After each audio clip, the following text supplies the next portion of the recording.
നമസ്കാരം.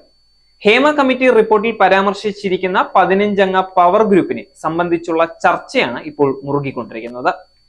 മലയാള സിനിമയെ നിയന്ത്രിച്ചിരുന്നത് ഈ 15 പേരാണെന്നാണ് റിപ്പോർട്ടിൽ പറയുന്നത്. ഇതോടെ ഈ പവർ ഗ്രൂപ്പിൽ ആരൊക്കെയാണ് എന്നുള്ള ചോദ്യമാണ് ഉയർന്നുകൊണ്ടിരിക്കുന്നത്. വിഷയത്തിൽ സംവിധായകൻ വിനയനായിരുന്നു ആദ്യം തുറന്നടിച്ച് രംഗത്തെത്തിയത്. ഇത്രയും കാലം ഹേമ കമ്മിറ്റി റിപ്പോർട്ട് പൂഴ്ത്തിവെച്ചതിന് കാരണക്കാർ തന്നെ ഈ സംഘമാണ് എന്നാണ് വിനയൻ പറയുന്നത്. എന്നാൽ ഇവർ ആരൊക്കെയാണെന്നുള്ള പേര് പറയാൻ അദ്ദേഹം തയ്യാറായിരുന്നില്ല. കമ്മിറ്റി പുറത്തുവിടാത്ത പേരുകൾ ഞാൻ പറഞ്ഞ് അത് പ്രശ്നമാക്കുന്നില്ല എന്നാണ് വിനയൻ പറഞ്ഞത്. അതേസമയം മലയാള സിനിമയെ നിയന്ത്രിച്ചിരിക്കുന്ന ഈ ശക്തന്മാരെ കുറിച്ച് നേരത്തെ തന്നെ കോമ്പറ്റീഷൻ കമ്മീഷൻ ചില വിവരങ്ങൾ പുറത്തുവിട്ടിട്ടുണ്ട്. തിലകൻ അടക്കം പലരെയും സിനിമയിൽ നിന്ന് വെട്ടിയത് മമ്മൂട്ടിയും മോഹൻലാലും ദിലീപും അടക്കമുള്ള ലോബിയാണെന്നായിരുന്നു കമ്മീഷൻ കണ്ടെത്തിയത്. സംവിധായകൻ വിനയന്റെ കേസിലാണ് ഇക്കാര്യങ്ങൾ കമ്മീഷൻ വ്യക്തമാക്കിയത്.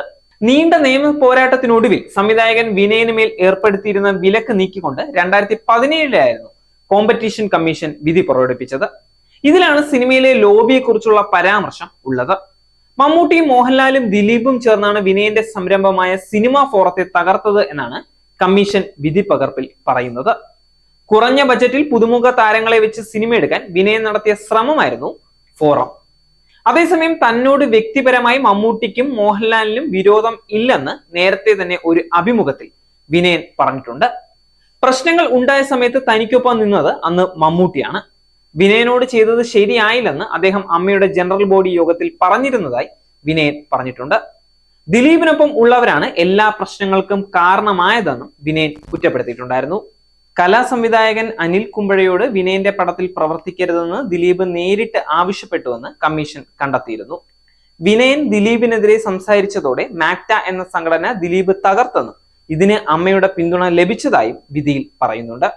അതേസമയം വിനയന്റെ സിനിമകളിൽ നിർമ്മാതാക്കളും പിന്മാറാൻ കാരണം സംവിധായകന്മാരായ ബി ഉണ്ണികൃഷ്ണനും സിബി മലയിലും ഇടവേള ബാബുവും ചെലുത്തിയ സമ്മർദ്ദമാണെന്നും കമ്മീഷൻ വിധിയിൽ പറയുന്നുണ്ട്. വിലക്ക് ലംഘിച്ച് അഭിനയിച്ചതിനെ തുടർന്നാണ് തിലകനെ അമ്മയിൽ നിന്നും പുറത്താക്കിയത്. ക്രിസ്ത്യൻ ബ്രദേഴ്സ് എന്ന സിനിമയിൽ നിന്നും തിലകനെ ഒഴിവാക്കിയതും മമ്മൂട്ടിയും മോഹൻലാലും ചേർന്നാണ്. ഇന്ദ്രൻസിനെയും താരസംഘടന ഇടപെട്ട് വിലക്കി. നടൻ ജയസൂര്യയെ വിനയനുമായി സിനിമകൾ ചെയ്യരുതെന്ന് സംവിധായകൻ സിബി മലയിൽ ഭീഷണിപ്പെടുത്തി. മുതിർന്ന നടൻ മധുവിനെ വിനയനൊപ്പം അഭിനയിക്കാതിരിക്കാൻ ബി ഉണ്ണികൃഷ്ണനും സിയാദ് കോക്കറും ചേർന്ന് ശ്രമിച്ചെന്നും വിധി പകർപ്പിൽ ഉണ്ട്.